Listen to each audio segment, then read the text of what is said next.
Let's talk about the 5 women's products that should be avoided.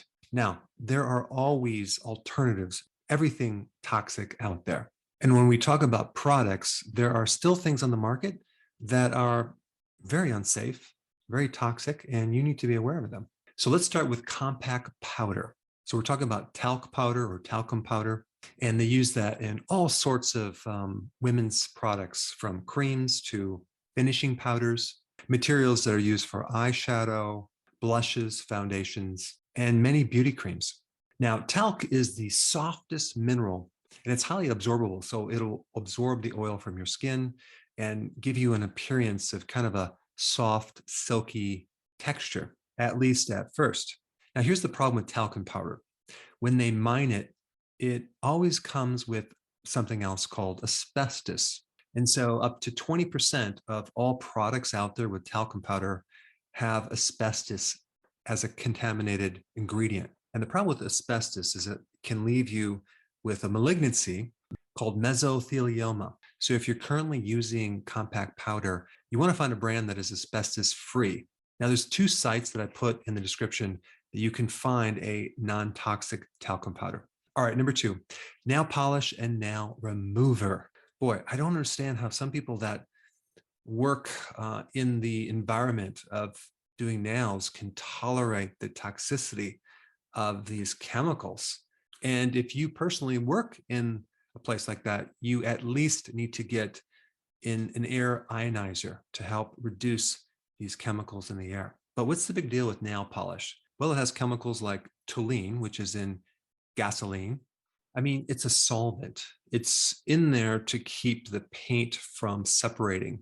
But if you breathe it in, it can create a central nervous system toxicity, and it can have bad effects on your reproductive organs. They also put formaldehyde in nail polish. Now, what's wrong with formaldehyde? Well, it's a great preservative if you're embalming someone, but you have to realize that the nail is alive and your body can absorb things through the nail. So whatever you put on the nail gets absorbed. Then we have dibutyl phthalate.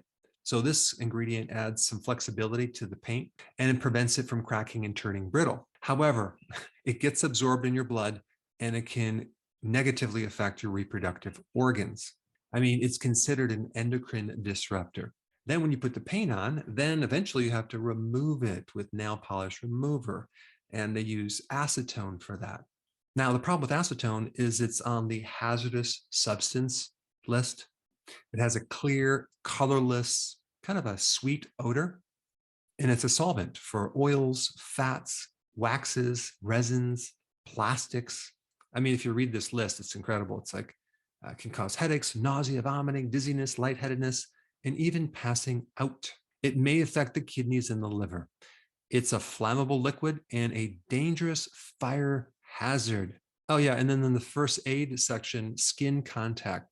Quickly remove contaminated clothing. Immediately wash contaminated skin with a large amount of soap and water. Well, guess what? You're putting this right on the surface of your body.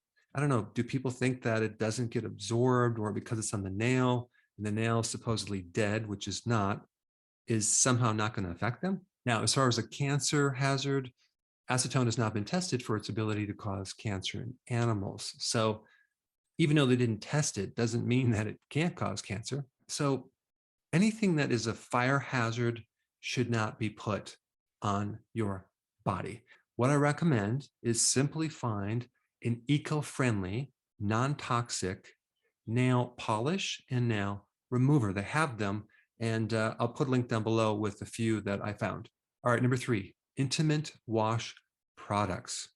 They call these feminine hygiene products, which they have washes and wipes and shaving gels and lubricants. And apparently a lot of women buy these products, but are they really needed? And what are they doing to the microbiome that lives in the vaginal canal? The chemicals are killing the microflora and altering the pH.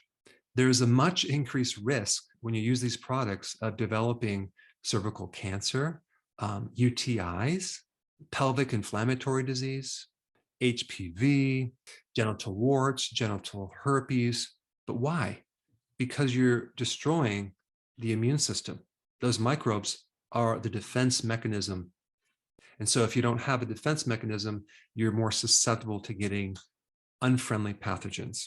The normal lactobacillus that lives in the vaginal canal produces lactic acid, which actually really helps the pH become slightly acidic, and that acts as another barrier.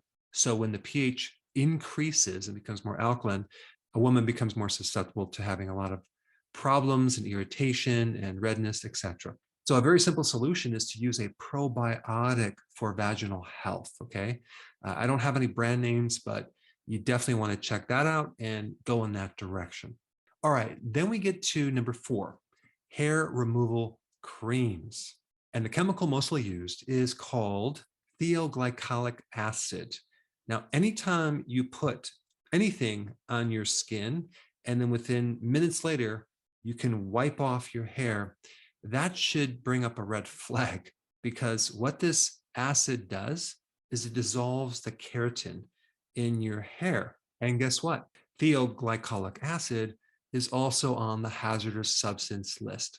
It's a corrosive chemical, and contact can severely irritate and burn your skin.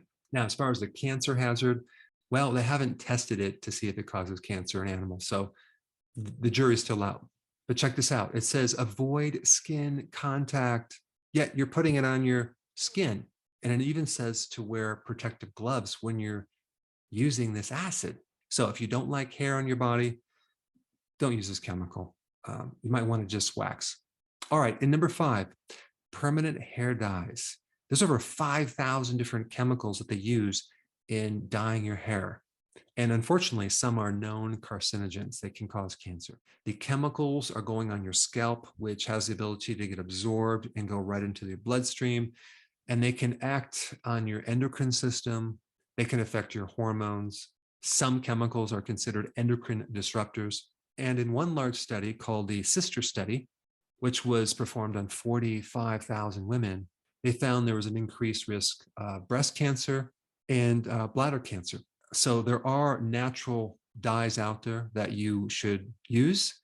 But when you're dyeing your hair, always ask questions and look at the ingredients of what's in this dye to make sure they're just not filled with a list of chemicals that you can't even pronounce. And because we're on the topic of chemicals and toxicity, the next best video for you to watch would be the one on the liver. Check it out right here.